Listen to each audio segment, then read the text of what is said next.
Bonsoir, bienvenue dans un nouveau rendez-vous SINASAV, le rendez-vous des experts, des professionnels de la maintenance. C'est déjà le 6e rendez-vous. Ce soir, nous allons aborder le thème de l'entretien des packs, des pompes à chaleur. Sans entretien, que risquent les équipements en matière de performance? Pour y répondre, 4 invités sont avec moi sur ce plateau. Mathieu Hombert, bonsoir. Bonsoir. Vous êtes le président de SMT Énergie. À vos côtés, Mathieu Giraudon, bonsoir. Bonsoir. Vous êtes le directeur stratégique Europe chez AD. En face, Éric Mougin, bonsoir. Bonsoir. Vous êtes le directeur des services techniques Viessmann. Et puis à vos côtés, Roland Bouquet, bonsoir. Bonsoir Jérôme. Vous êtes le gérant fondateur d'A2Gaz Clim à Lyon et aussi et surtout sur ce plateau, le président du SINASAV. Mathieu Hombert, faisons un peu connaissance avec vous comme avec les autres invités. Je le disais, donc président de SMT Énergie. SMT pour... Société de maintenance thermique, donc spécialisée dans la maintenance des appareils de chauffage, climatisation, pompe à chaleur, qui sera le sujet du jour. Vous êtes à Vauche, dans la Loire, c'est tout près de Saint-Étienne, c'est cela? C'est ça. Une société qui partage un point commun avec votre voisin, société dont les capitaux sont britanniques, vous aussi, Mathieu. Absolument, et donc deuxième point commun, notre prénom, très beau prénom Mathieu. Donc effectivement, AD, leader dans le traitement d'eau, une société basée en Angleterre. Nous sommes partis depuis 2 ans du groupe Genuit, leader dans les solutions durables pour l'industrie. Et vous avez comme baseline, vous qualifiez de calgon de la PAC, c'est ça? Alors c'est pour faire très simple. C'est pour faire très simple. Pour faire très simple. Absolument. Voilà. En général, je prenais toujours ma grand-mère Oui. à témoin pour essayer d'expliquer des choses qui peuvent être des fois un petit peu obscures et peu compréhensibles. Donc voilà, c'est l'image en général que j'utilise et qui fonctionne. On est le calgon de la chaudière de la PAC. Voilà, on reviendra évidemment sur l'ensemble des prestations que vous proposez. Et en face de vous, Éric Mougin, donc Viessmann, directeur des services techniques. Viessmann, marque allemande Exactement. Très connue. La Viessmann France, qui est la filiale française du groupe Viessmann, qui est basé en Allemagne, effectivement. Groupe qui est un fabricant de solutions climatiques depuis plus d'1 siècle et des pompes à chaleur depuis à peu près une 40aine d'années. Et parmi les sites de production, donc celui de Faulquemont est un des plus importants dans le monde. Le deuxième du groupe, oui. 13 000 collaborateurs quand même au monde pour un chiffre d'affaires de 3,3 milliards d'euros. À vos côtés, Roland Bouquet, je le disais donc président du SINASAV, nous y reviendrons dans quelques instants, mais d'abord présentez-nous l'entreprise que vous avez fondée, donc A2Gaz Clim à Lyon. Oui, bien Jérôme, outre mes activités associatives passionnantes au sein du SINASAV, j'ai également une activité professionnelle. Cette fois-ci, alors pas encore comme Eric, 13 000 salariés, mais une 40aine de personnes en région lyonnaise. Et on s'occupe, comme Mathieu, de la maintenance des équipements chaudières, pompes à chaleur, bien sûr, qui nous concernent aujourd'hui. Vous me promettez qu'entre gens du Rhône et de la Loire, tout va bien se passer, entre Stéphanois et Lyonnais, tout va bien se passer? Aucun problème. Très bien. Alors parlons du SINASAV, président. Il y a quelques temps, 2 ans à peu près, nous nous sommes vus ici pour la toute première émission sur la pompe à chaleur, la boucle est bouclée, si je puis m'exprimer ainsi. Quel est le marché de la PAC en France en ce début d'année 2023? Un marché finalement en pleine expansion. On a terminé l'année 2022 avec 300 000 pompes à chaleur vendues, 300 000 pompes à chaleur RO vendues sur le territoire français. Donc vraiment un marché qui est en expansion, avec finalement des projections de l'ordre dans les années qui viennent, de l'ordre de 500 000 pompes à chaleur. Alors, ça demande évidemment une organisation pour passer de 300 000 à 500 000, et vous êtes bien placé pour le savoir, et aussi pour militer pour ça. La filière doit s'organiser et s'est organisée. Exactement, Jérôme, vous l'avez rappelé tout à l'heure, il y a maintenant 2 ans, l'arrêté du 24 juillet finalement 2020 a cadré un petit peu les choses. La filière, du coup, s'est organisée. Nous avons, à l'aide évidemment de l'AFPAC, qui est finalement l'association qui s'occupe des pompes à chaleur en France, nous avons créé un GT, un groupe de travail, maintenance, pourquoi? Pour créer des outils, un guide, une checklist, des contrats d'entretien, une attestation d'entretien, et même, dernièrement, finalement, une note de synthèse qui explique, qui fait de la pédagogie vis-à-vis des professionnels sur la fréquence de l'entretien. Et puis, on a 2 textes. On a le fameux texte de l'arrêté du 24 juillet 2020 et on a aussi le texte bien connu, qui est plus ancien, lui, concernant la réglementation F-gas. Donc, on a créé une note de synthèse qui va simplifier finalement la compréhension pour nous, professionnels en tout cas, pour encadrer finalement cet entretien de pompe à chaleur. Avant de rentrer dans le vif du sujet, de voir donc l'entretien de ces packs, un mot sur la façon dont vous êtes perçu comme syndicat vis-à-vis de l'État, au-delà des photos qu'on peut voir et des posts que vous envoyez sur les réseaux sociaux. On se rend compte que le syndicat est très présent et vous avez souvent des rendez-vous dans les ministères, notamment celui de la transition écologique, pour faire passer un certain nombre de messages. C'est exact. Je crois qu'on est un formidable relais vis-à-vis des pouvoirs publics. Pourquoi ? On a un rendez-vous chaque année chez le client. Nos techniciens interviennent chez le client chaque année. Ça veut dire que on a un retour, une richesse d'un retour terrain. Et ça, le gouvernement en a besoin parce que ils ont besoin d'avoir une photo de ce qui se passe à l'instant T chez les particuliers. Et donc, on est là pour expliquer. On est vraiment là, on va dire, en co-construction avec les pouvoirs publics. Tout à fait. Nous y reviendrons. Alors, avant de parler de l'entretien, ça n'est pas forcément la première étape. J'aimerais qu'on raconte l'histoire depuis le début. Et cette première partie s'intitule « Comment bien démarrer dans la vie d'une jeune PAC ». Alors, la PAC, elle est née, elle a été entourée d'amour avec ses parents, elle a grandi. Et puis, à un moment, il faut qu'elle fasse sa vie toute seule. Alors, comment bien démarrer dans la vie, Éric Mougin? Ça passe d'abord par le dimensionnement. C'est pas « j'arrive et puis je pose ». Ouais, exactement. La pérennité d'une installation, en fait, ça commence déjà dans la phase projet. Avant même qu'on lance une installation, qu'on la démarre, qu'on la fasse chauffer un logement, il faut déjà la réfléchir et la dimensionner. Le dimensionnement, il est évidemment préconisé par les constructeurs, dont Viessmann. Aujourd'hui, il est même obligatoire pour le C2E, par exemple. Il est impératif de dimensionner correctement une pompe à chaleur pour que son fonctionnement soit cadré sur le besoin réel et le confort qu'on attend dans le logement. Alors, le dimensionnement, qui le fait? Alors, normalement, c'est l'installateur qui s'occupe de faire le dimensionnement. La plupart des constructeurs, même des organismes externes, proposent des outils pour aider au dimensionnement des installations, mais le responsable, le porteur, c'est celui qui va installer la pompe à chaleur, qui doit faire le correct dimensionnement, identifier les déperditions énergétiques. Le dimensionnement, quel est son risque? C'est que la pompe à chaleur soit sous-dimensionnée, surdimensionnée? Et si oui, qu'est-ce que ça induit ensuite dans le fonctionnement? Alors, on a plusieurs cas de figure. Du coup, effectivement, on a le cas de figure du produit neuf, en tout cas quand on va installer dans une maison neuve, où là, effectivement, il y a des bureaux d'études qui vont s'occuper de faire les dimensionnements et finalement, le risque est très faible.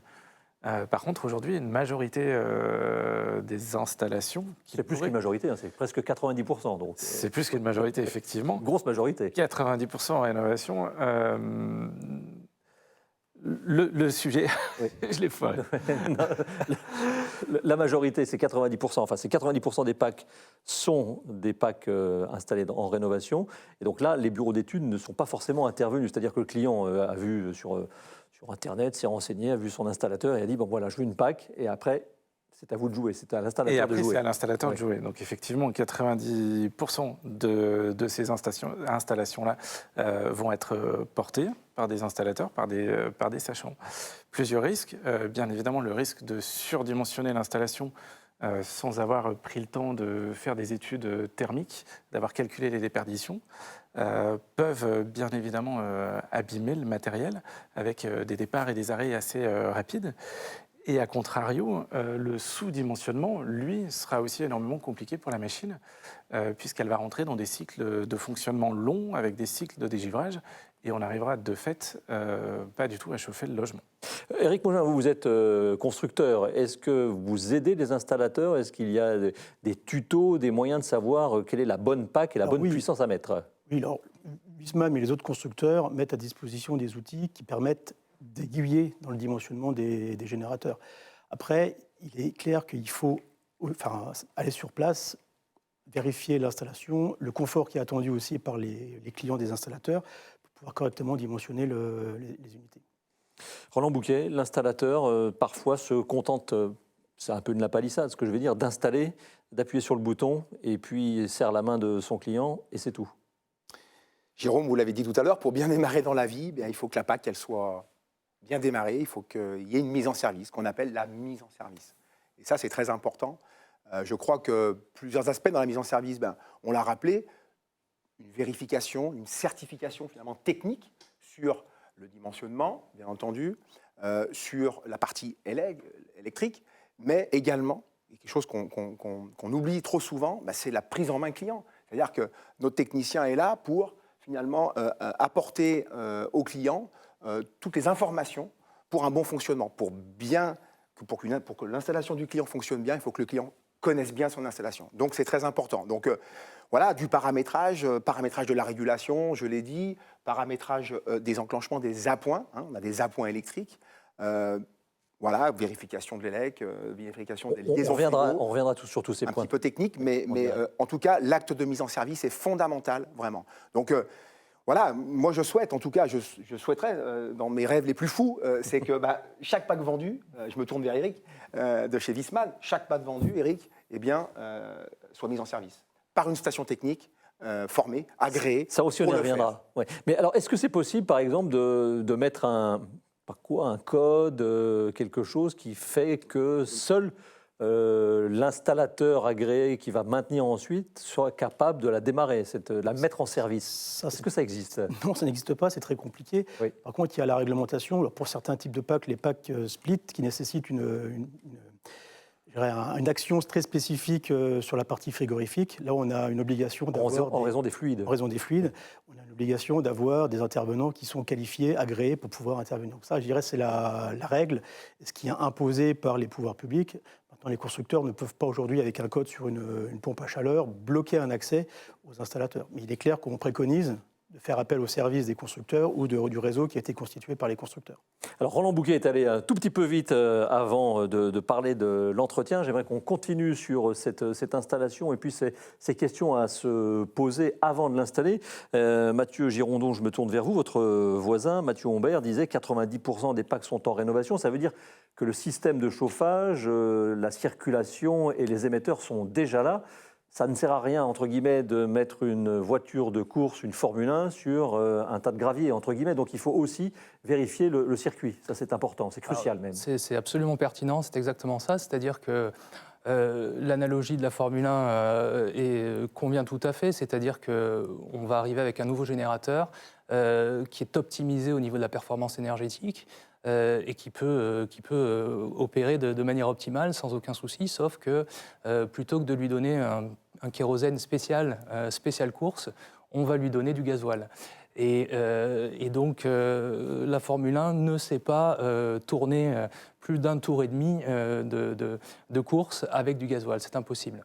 Donc on aura fait un effort considérable au niveau de l'installation et les installateurs, en suivant toutes les recommandations spécifiques et spéciales, vont passer beaucoup de temps à installer ce nouveau générateur et tout peut être mis à la casse simplement parce qu'on aura connecté ce nouveau générateur sur un réseau existant, donc un plancher chauffant qui aura tourné depuis une quinzaine d'années, des radiateurs qui auront été là depuis aussi 15-20 ans. Et donc effectivement, si on ne prend pas le temps de faire plus qu'un rinçage, mais de venir nettoyer les générateurs en amont et avant la mise en service, c'est la sortie de route au premier tour. Question justement qui me vient à l'esprit, si on pose une PAC récente sur des émetteurs, comme vient de le dire Mathieu Girondon, qui ont 15 à 20 ans, mais s'ils sont nettoyés et en bon état, ça fonctionne quand même? L'association entre un matériel neuf et un matériel moins récent fonctionne? Ça fonctionne quand même, mais il est clair que les émetteurs, ils vont émettre la chaleur qui va être produite, et une pompe à chaleur recherche de la performance. La performance, elle se fait par des régimes d'eau, par une température de fonctionnement. Plus les températures sont basses sur une pompe à chaleur, plus la pompe à chaleur est performante. Et donc les émetteurs, en conséquence, si on veut être performant, il faut aussi identifier s'il y a des changements à faire sur les émetteurs. Un plancher chauffant, c'est le parfait exemple. Grande surface d'émission, donc faible température. Si on a des petits radiateurs qui, au départ, étaient utilisés avec chaudière fuel, par exemple, où on a une chaleur intense, 70 degrés, la pompe à chaleur, elle va pouvoir le faire, mais peut-être pas avec les performances annoncées sur un régime à 35 degrés. Donc l'importance d'associer des matériels qui soient compatibles. Je vous propose maintenant d'aller un peu dans la région lyonnaise, me semble-t-il, avec cette mise en service des pompes à chaleur. On en a parlé il y a quelques instants avec la station technique agréée. C'est Roland Bouquet qui y faisait référence et on va voir avec Xavier Prima, qui est le directeur commercial de chez Atlantique, toute l'importance de cette mise en service par des STA.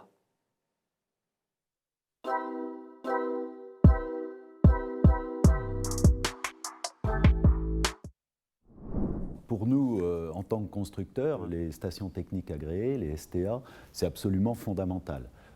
C'est eux qui sont en capacité d'entretenir nos machines, de faire en sorte que le consommateur soit satisfait, et ça passe forcément par une mise en service de qualité, un contrat d'entretien.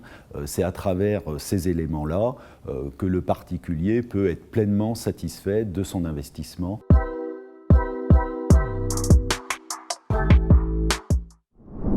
La mise en service pour le groupe Atlantique, il faut qu'elle soit réalisée par une station technique agréée. Qui dit agrément, dit venir se former dans les centres de formation Atlantique. Donc nous pouvons délivrer des formations Qualipac, RGE. Nous avons 8 centres de formation actuellement à travers la France.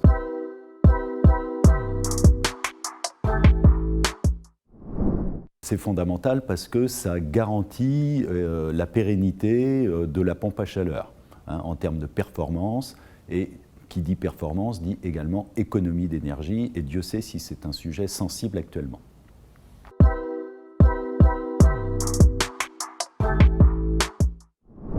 Alors aujourd'hui, enfin, réglementairement, le contrat d'entretien pour la pompe à chaleur est validé tous les 2 ans. Nous, en tant qu'industriels, nous pensons qu'un contrat d'entretien tous les ans serait favorable aux économies d'énergie.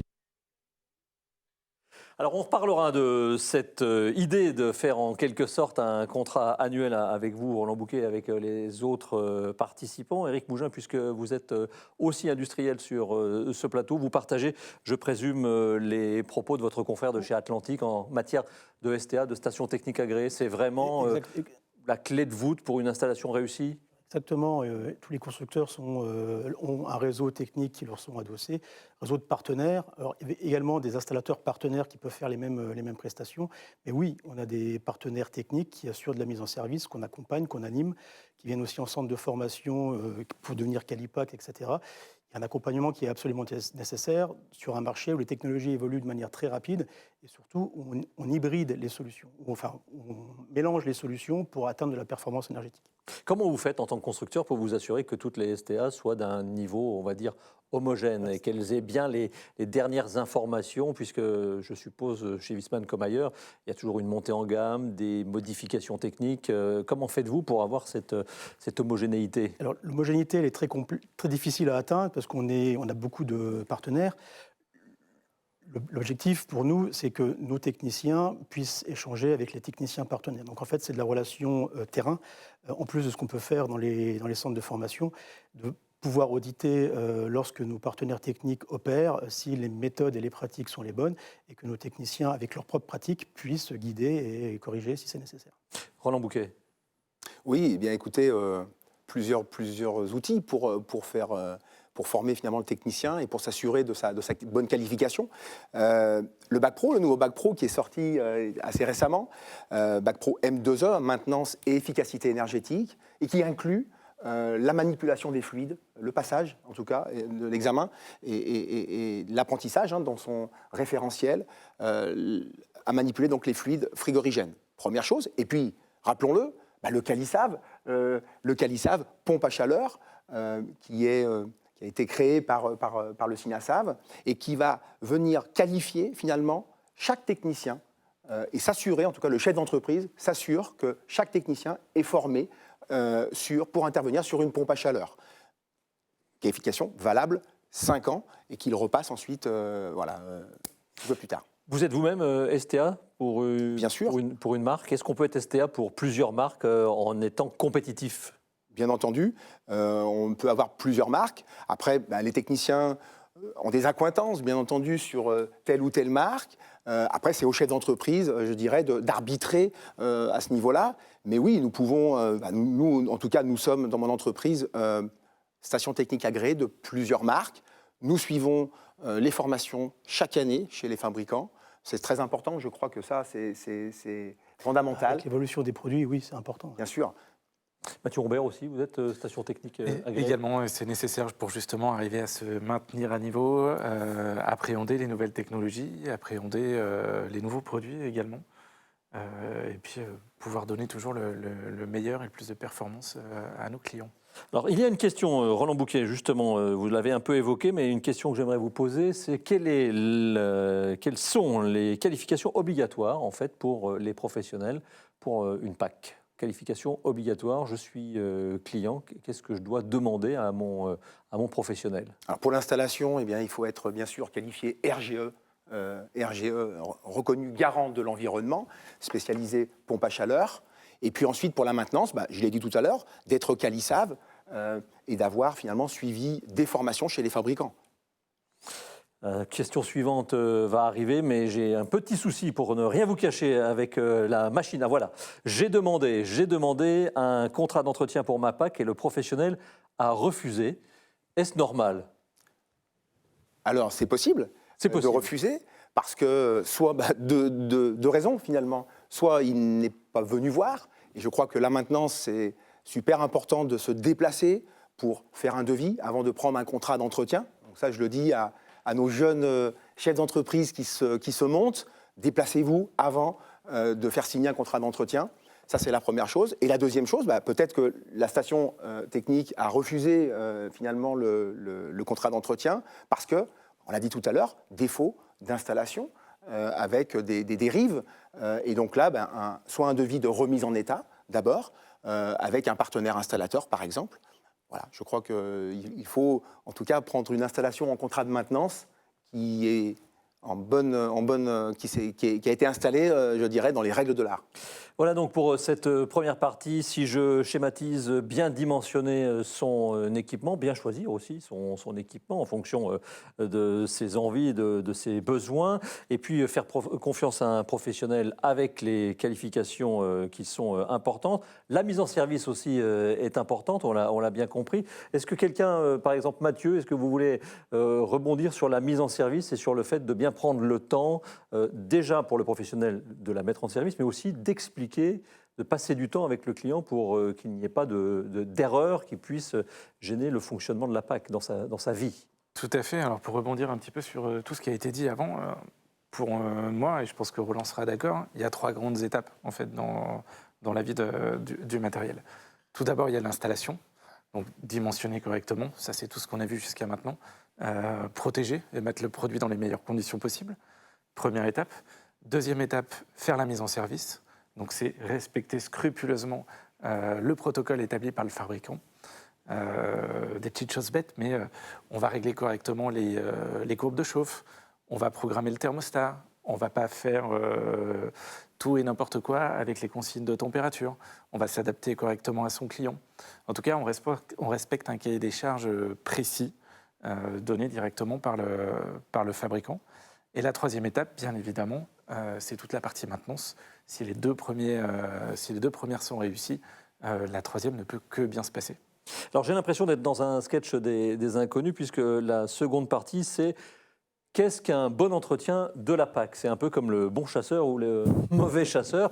Alors pour vous, qu'est-ce que c'est un bon entretien? Alors, un bon entretien, c'est déjà un bon contrôle visuel. Avant de mettre les mains dans la machine, on regarde déjà son environnement. Est-ce que la machine a été posée dans un endroit accessible, ventilé? On a parlé tout à l'heure d'échange thermique. Ce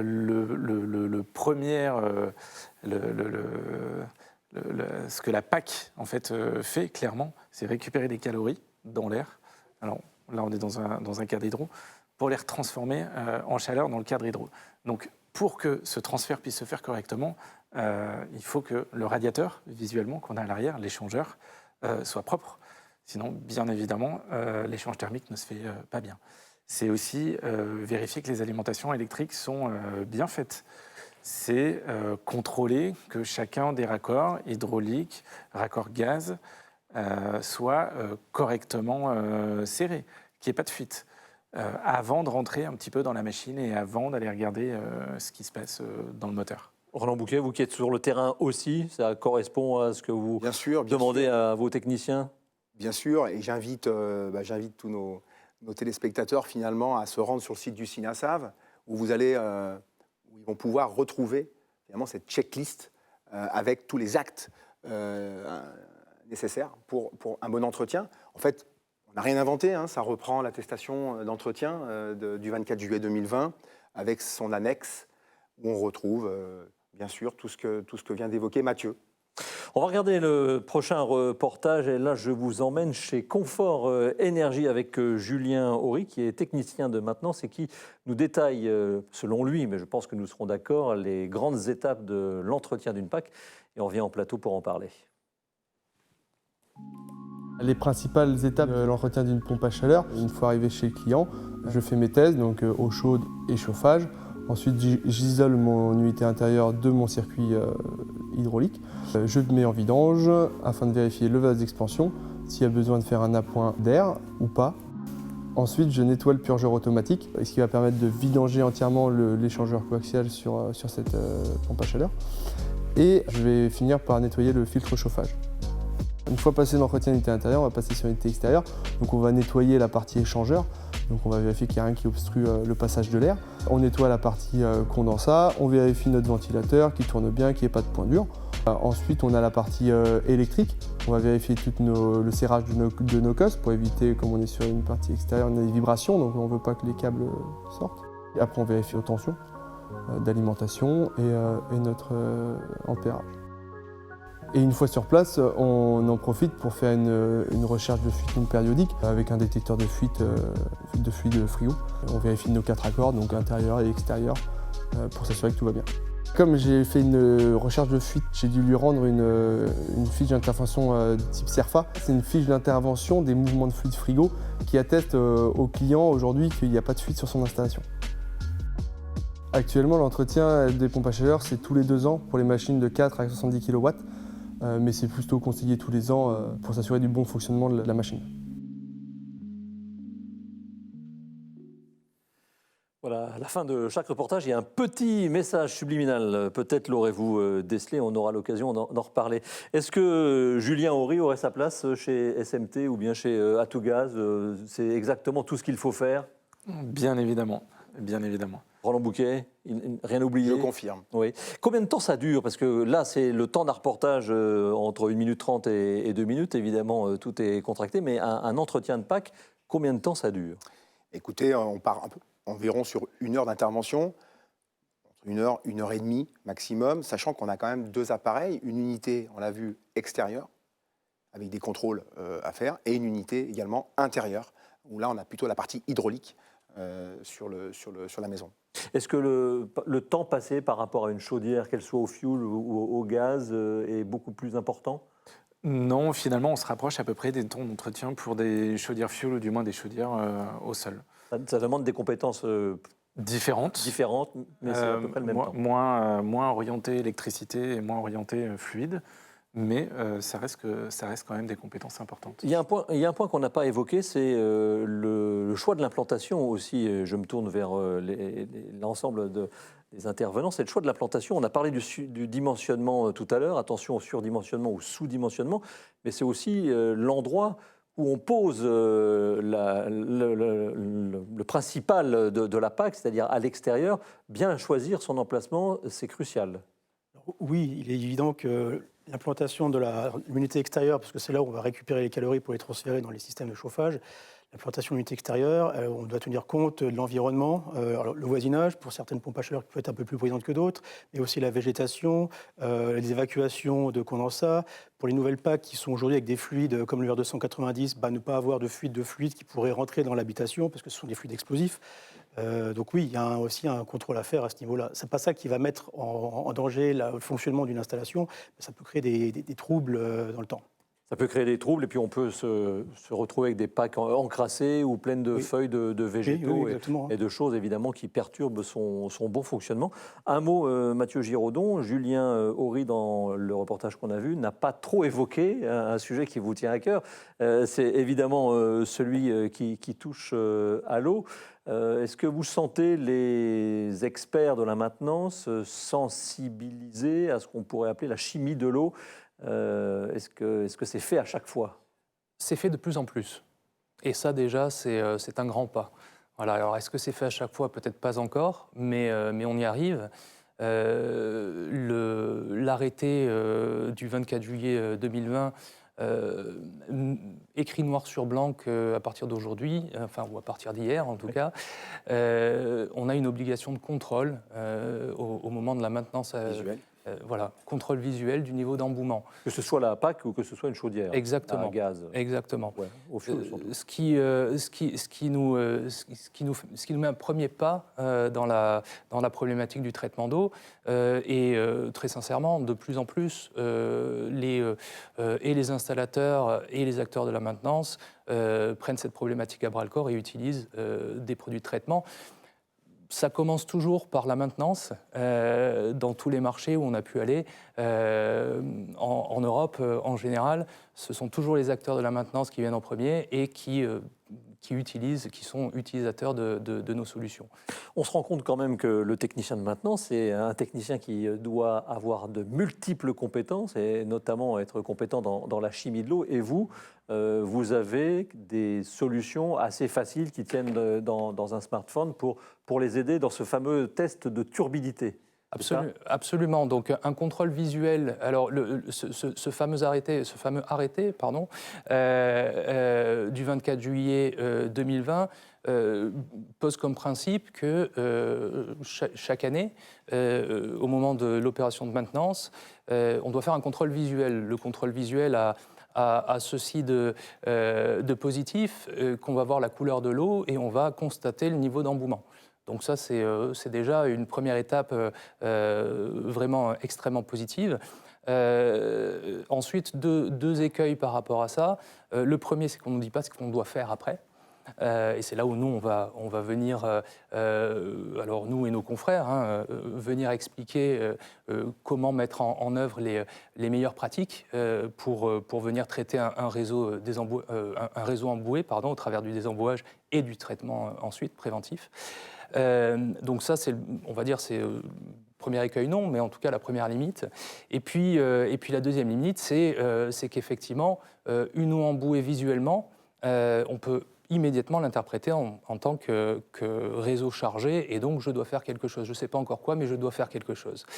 Par contre, à contrario, une eau qui visuellement n'est pas si chargée que ça, et qui a l'air transparente, ça ne veut pas pour autant dire que c'est une eau qui n'est pas corrosive, puisque le processus de corrosion commence de manière invisible, et on peut avoir une eau parfaitement claire, mais qui contient déjà des métaux dissous, et qui sont les précurseurs de l'embouage, du phénomène d'embouage.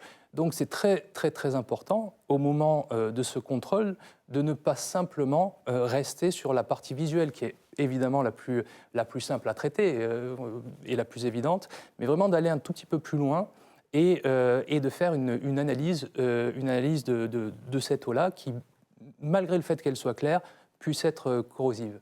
Et donc, pardon, allez-y. Et donc, effectivement, en général, la solution technique disponible pour les installateurs et les opérateurs de maintenance, c'est un test d'eau en laboratoire qui, en général, prend plusieurs semaines. Une solution assez commune de l'ensemble des acteurs de la filière. Nous, effectivement, ce qui nous démarque un tout petit peu, c'est le fait qu'on ait un laboratoire dans la main, on va dire, puisqu'on a développé une application qui nous permet de faire un test d'eau immédiatement avec un résultat en 2 minutes et qui va nous donner des recommandations et des préconisations. La chimie de l'eau peut faire un tout petit peu peur et on peut ne pas être tout à fait à l'aise pour en parler. Et donc, c'est très important d'avoir un outil qui va nous permettre justement de démystifier la matière et d'avoir un avis neutre qu'on peut donner au propriétaire qui pourra ensuite faire son choix. Voilà. Une question, merci Mathieu, une question sur le fil de discussion YouTube. Comment savoir si ma PAC est correctement entretenue? Ça, c'est une question d'un utilisateur, parce que c'est vrai que c'est très, très, très compliqué, à moins d'être un spécialiste, d'aller ouvrir l'ensemble des pièces de ma PAC. Comment je peux savoir si c'est bien entretenu? C'est quoi? C'est la performance qui me le dit? C'est le fait qu'elle soit propre, Eric? La première chose, c'est que l'intervenant doit laisser un procès-verbal d'entretien. Et ça permet de voir, imaginons qu'on arrive quelques années après les premiers entretiens, on voit la chronologie des événements, on voit la vie du produit, ce qui a été fait sur la PAC, tous les 2 ans aujourd'hui, c'est la réglementation qui nous l'impose, mais si certains appliquent un entretien tous les ans, on peut voir les actions qui ont été faites sur la PAC et également les observations qui ont été corrigées, les problèmes qui ont pu être vus par les techniciens. Clairement, en tant que constructeur, ce qui fait quand même foi, c'est les préconisations des constructeurs, pas uniquement Viessmann, mais tous les constructeurs qui mettent des pompes à chaleur sur le marché produisent des préconisations d'entretien, et c'est ça qui doit faire, en plus de la réglementation, c'est ça qui doit être respecté.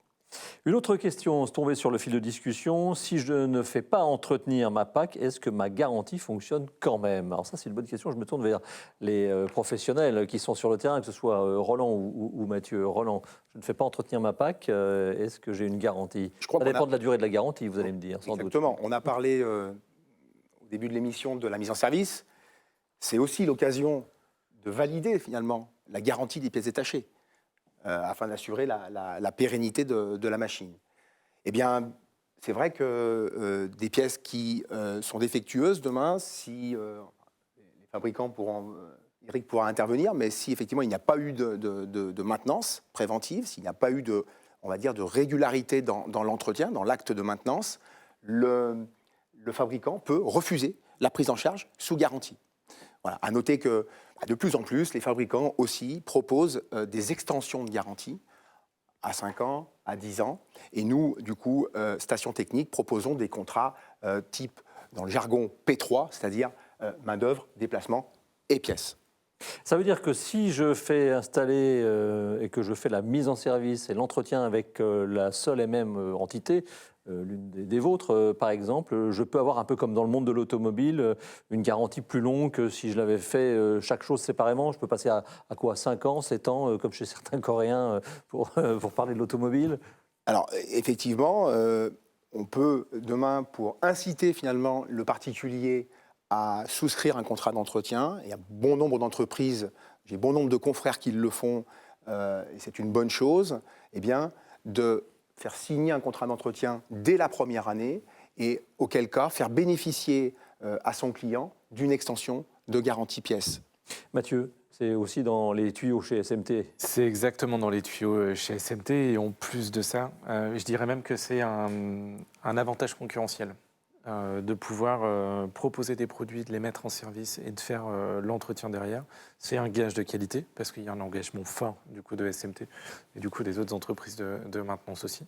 Et le fait de prolonger ces garanties et d'aller plus loin, accompagné par le constructeur, permet d'avoir un vrai avantage concurrentiel. Oui, je crois qu'il faut aujourd'hui récompenser finalement la fidélité des clients. Pourquoi? Parce que les dépannages sont des coûts importants pour nos entreprises. Des coûts à tous les niveaux, on en parlera tout à l'heure, de la dérive, mais je crois que voilà, c'est très important de baisser finalement notre taux de retour, notre taux de dépannage. Tout le monde s'y retrouve.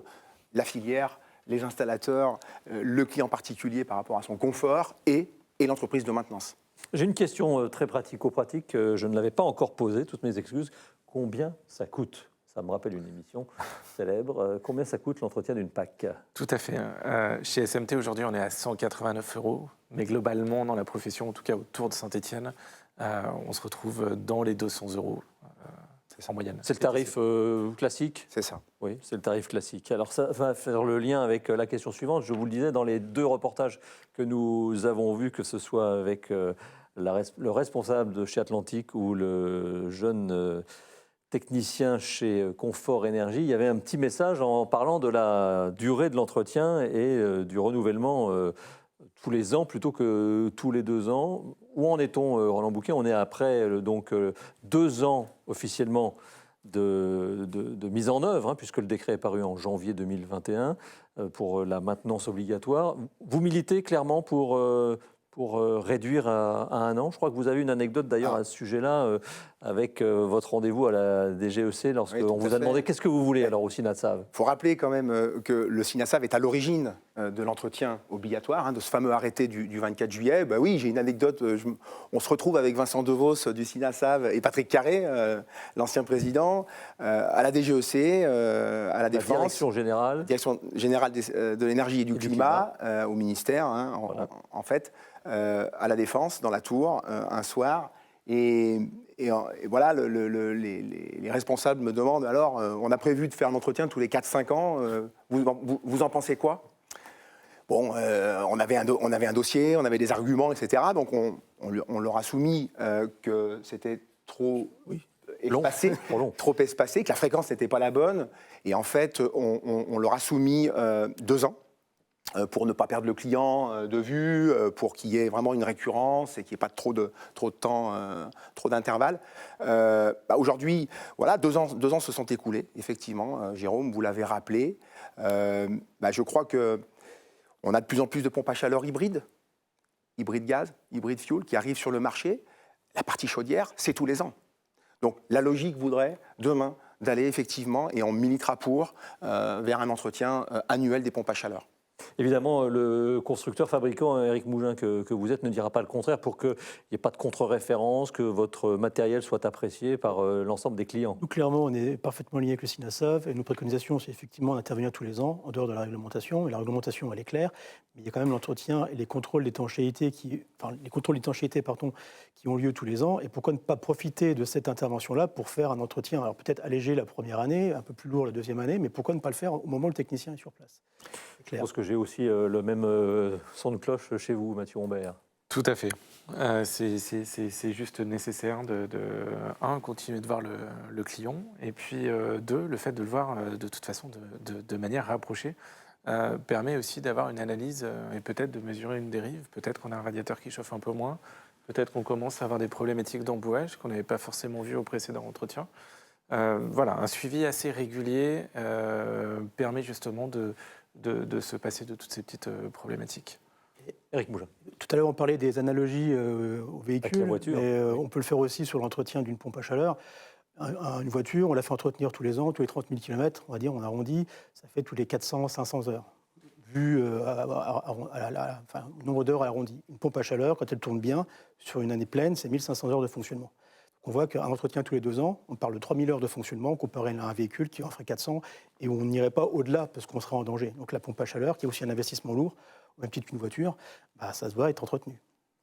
Nous rentrons maintenant dans la troisième et dernière partie, une partie qui semble logique dans la réponse, puisqu'elle est intitulée ainsi, la question « Le maintien des performances est-il possible sans entretien et quels sont les risques ?»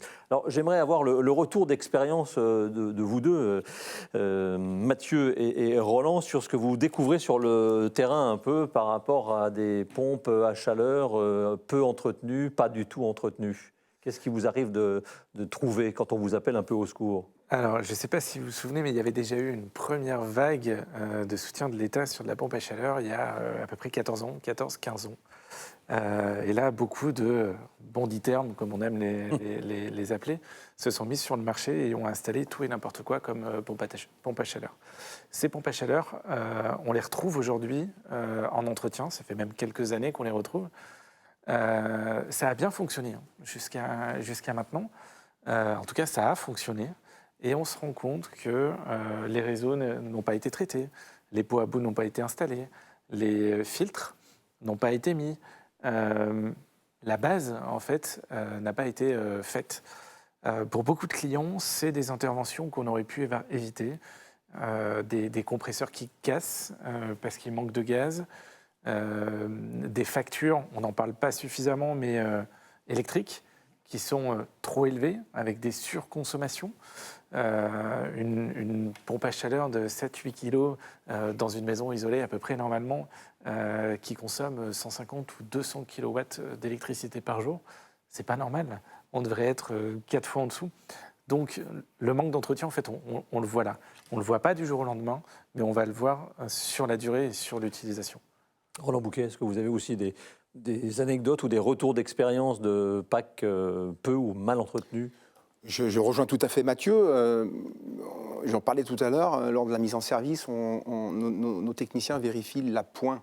On a toujours un appoint électrique, une résistance électrique sur la pompe à chaleur.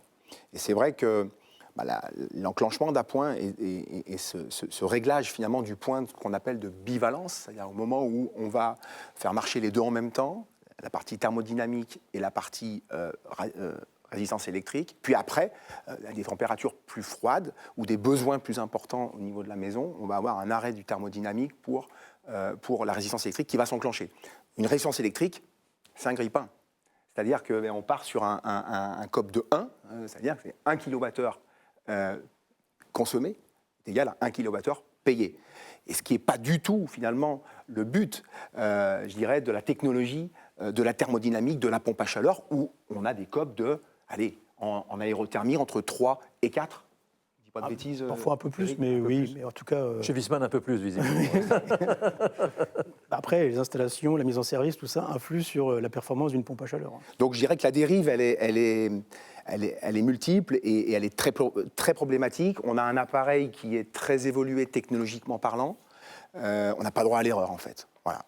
Je vous propose maintenant d'aller à Lyon, véritablement à Lyon, et nous allons aller dans un établissement qui a installé une sorte de centrale, de cellule expérimentale pour mesurer justement les variations des performances dans le temps, en se posant cette question justement, quels impacts sur les performances des packs non entretenus? Nous sommes au lycée Lamartinière-Montplaisir à Lyon et nous avons mis en place un dispositif expérimental permettant de mesurer les performances d'une pompe à chaleur RO dans des situations de dégradation. Les scénarios de dégradation de fonctionnement que nous avons ciblés sont un encrassement du groupe extérieur par pollen ou feuilles, une fuite de gaz de la capacité initiale de la machine, un défaut de paramétrage cohérent du système et enfin un embouage du circuit hydraulique. On peut estimer que toutes ces situations conjuguées vont augmenter la consommation annuelle d'au moins 30%. Concernant le paramétrage de la machine, on peut citer par exemple la température de bivalence, température qui autorise le fonctionnement de l'appoint électrique de la machine. Et bien, si cette température de bivalence est correctement paramétrée à -5, la résistance va fonctionner quelques jours par an. Si par inadvertance elle est paramétrée à +5, ce n'est pas 4-5 jours par an, c'est 2 mois de fonctionnement parallèlement à la machine. Et ce qui va évidemment pénaliser les performances annuelles. Toutes ces situations de dégradation pourraient rendre pertinent l'instauration d'une maintenance annuelle pour maintenir les performances initiales et aussi permettre une durabilité du système. Le travail que M. Le Guenec a mené constitue un pont essentiel entre le domaine de la formation et le domaine du réel, qui est le domaine de l'entreprise et de la réalité presque économique. Et là, ce genre d'initiative permet de mettre vraiment nos étudiants en face du réel.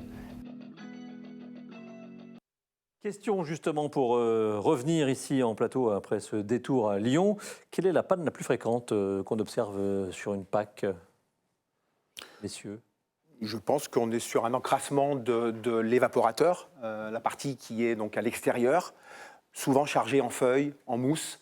Voilà, je dirais à égalité avec un problème de qualité d'eau également au niveau du condenseur. En fait, ça va se remarquer par l'inconfort, finalement. Ça Tout à fait. commence par l'inconfort avant d'avoir un défaut sur le produit lui-même.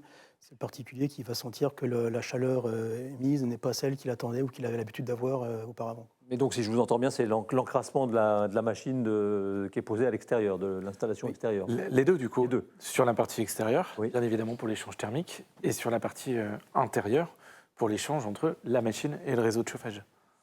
On n'a pas beaucoup parlé de la façon de traiter l'eau, c'est-à-dire sur l'invisibilité de la panne, parce que là, on parle beaucoup de crasse, de feuilles, de choses comme ça, mais vous êtes sur un sujet aussi pour se rendre compte qu'il y a quelque chose qui cloche.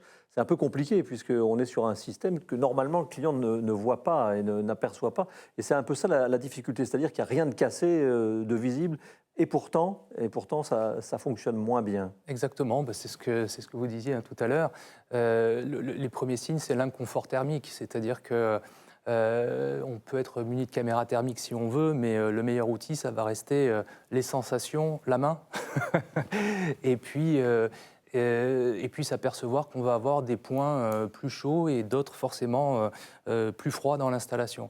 Donc ça, c'est vraiment le premier signe qui va nous indiquer que quelque chose ne va pas. Alors ça peut être un problème d'équilibrage évidemment, mais fort est à parier qu'un problème de boue est en train d'empêcher le générateur de bien fonctionner. Oui. Nous avons eu tout à l'heure le prix moyen d'un entretien autour de 200 €, le prix moyen d'un désembouage. Alors, vous allez me dire ça dépend. Il faut le demander aux opérateurs eux-mêmes et je ne m'aventurerai pas dans ce terrain-là. Avec un C2E désembouage qui vient d'être lancé, qui va permettre aussi d'alléger, entre guillemets, le reste à charge et puis d'accélérer peut-être cette action qui, si j'ai bien compris, n'est pas toujours pratiquée très régulièrement. Voilà. On a mené un très gros travail sur le C2E désembouage. Ça y est, on l'a obtenu, on est fiers de ce travail au SINASAV. L'idée, c'était quoi? C'était de faire finalement transformer les devis, que le particulier puisse avoir une aide substantielle de manière à, on le disait tout à l'heure, l'entreprise de maintenance va conseiller un désembouage, mais il faut que le client derrière accepte le devis. Et c'est vrai que trop de devis revenaient, ou ne revenaient pas plutôt, revenaient soit non acceptés ou ne revenaient jamais. Donc voilà, on a saisi la T2E, qui est l'organisme qui s'occupe de la création des certificats d'économie d'énergie. Et c'est une première parce que, voilà, on est, je le disais, fiers d'avoir obtenu ce certificat parce que c'est une prestation de service. On a l'habitude d'avoir un C2E sur du matériel, du thermostat, de la sonde, etc. Et là, c'est vraiment sur une prestation de service qui est le désembouage. Donc on espère assainir finalement, c'est ça le but, c'est aussi d'assainir le réseau de boucle à eau chaude en France, en tout cas chez les Français. Combien des embouages? Donc, puisqu'on m'a demandé de me tourner vers les opérateurs sur le terrain, entre combien et combien? En termes de prix, il faut compter à minima une demi-journée pour une installation standard. Si à ça, on vient rajouter des produits pour désembouer, et puis ce qu'on appelle l'inhibiteur aussi, parce que désembouer, c'est une chose, remettre de l'eau, c'en est une autre. Garantir que la chimie de l'eau est bonne, c'en est une troisième. On va dire un panier moyen aux alentours de 450 €. Oui, alors on a des installations avec uniquement des radiateurs, d'autres avec que du plancher, et puis d'autres avec plancher et radiateur. Donc c'est vrai que le prix moyen, on est parti sur le calcul en tout cas de l'aide de C2E sur un prix moyen à 600 € entre les installations plutôt en maison individuelle et en appartement. Le temps tourne, messieurs, et je suis quasiment obligé de conclure, mais je voudrais demander à Éric Mougin si ma petite PAC avec sa vie se porte bien, elle est bien installée, déjà bien dimensionnée, bien installée, que la mise en main est bien faite, que l'entretien est bien fait. Elle a quel âge devant elle? Elle a combien d'années? On peut considérer qu'une pompe à chaleur fonctionnera aussi bien qu'une chaudière, une quinzaine d'années probablement, mais tout ce qu'on s'est dit aujourd'hui, du début de la vie du produit, pendant la phase projet, la mise en service qui est indispensable, et les entretiens, alors, tous les 2 ans, on prêche plutôt pour un entretien annuel, parce que ça permet d'anticiper les défauts.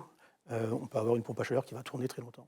Et avant de conclure, Roland Bouquet, sur un projet, puisque le SINASAV grouille d'idées et de projets, vous souhaitez, puisqu'on l'a bien vu au début de cette émission, le nombre de PAC sur le marché explose. Attention à l'expression que j'emploie, je suis en train de m'en rendre compte en direct, croît de manière assez importante.